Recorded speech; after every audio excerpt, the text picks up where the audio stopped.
Exploding onto the indie scene, Megabonk is quickly shaping up to be the next big roguelike hit. Imagine the addictive chaos of Vampire Survivor mixed with the scaling madness of Risk of Rain, and you've got a game that is both addictive and brutal. And so to help you survive the madness of Megabonk, here are some tips you'll want to know. When you first start up the game, the only characters you'll have access to are Fox and Sir Ufi. While Ufi is tankier, Fox is usually going to be the better option for beginners, as his weapon is far easier to use and survivability is more about avoiding damage than soaking it, at least in the beginning. Now, unlocking most characters will take some time, however, there are two options, Megachat and Calcium, that can be unlocked pretty early on, and you should aim to do so.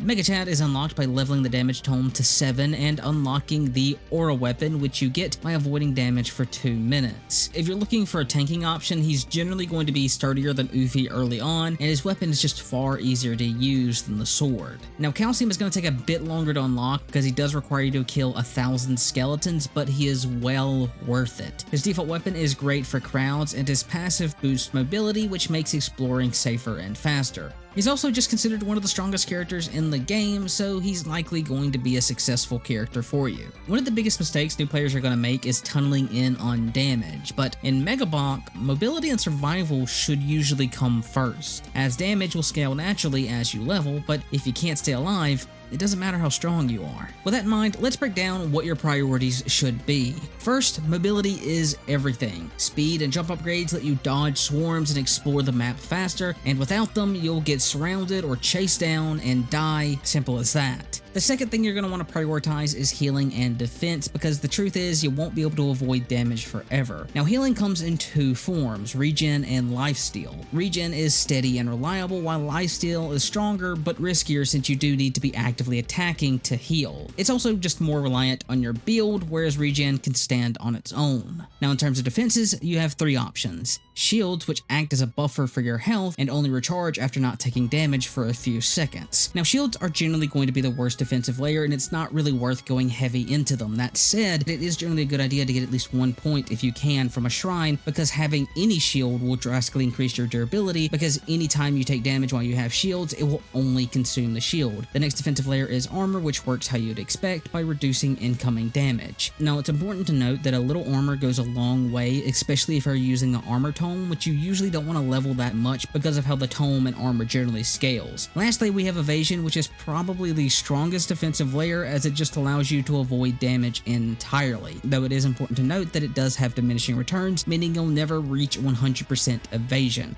And at the bottom of our priority list is damage. When it comes to boosting your damage, flat increases aren't as strong as you'd expect. Instead, the things that you actually want are extra projectiles, which is the best damage multiplier, as adding an extra projectile doubles your damage, and if you add another, it triples it, and so on. The other major stat you want to look for is attack speed. The faster you attack, the more projectiles you fire, and the more damage you do. Now, I should note that what stats are important can vary from weapon to weapon. While extra projectiles and attack speed are almost always the best option, there are other stats that some weapons need more. For example, the revolver by default is pretty bad, but the second you get bouncing projectiles, it becomes incredibly strong.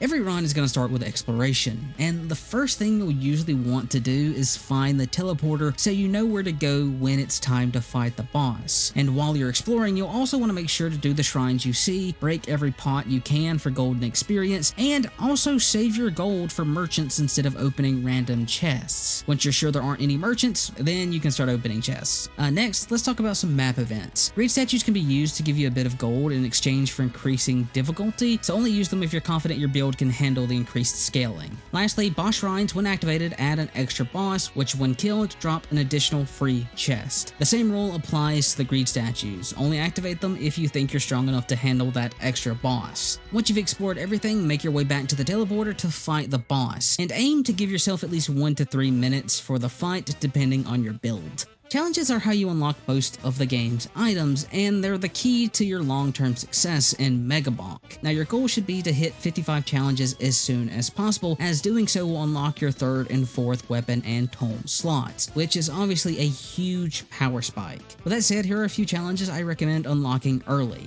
First, by leveling the agility and cooldown tomes to level 5, you get access to the battery and the turbo sock, which are both pretty powerful common items to have in your pool. Playing Sir Ophi will naturally unlock the Aegis, which is going to be one of the best weapons for melee-based builds. And lastly, completing 3 map challenges unlocks the Anvil, which is a strong rare item to get into your pool. But not every unlock is going to help you. Until you gain access to the Toggler, which allows you to remove items from your pool, I would avoid unlocking the Ghost, Idle Juice, and especially the Skull Egg, which is a common item that actively sabotages you by raising the difficulty. And those are the essential tips that will hopefully help you survive and thrive in Megabonk. If you found this guide helpful, like, comment, subscribe, and if you're still here, thanks for watching, and I'll see you next time.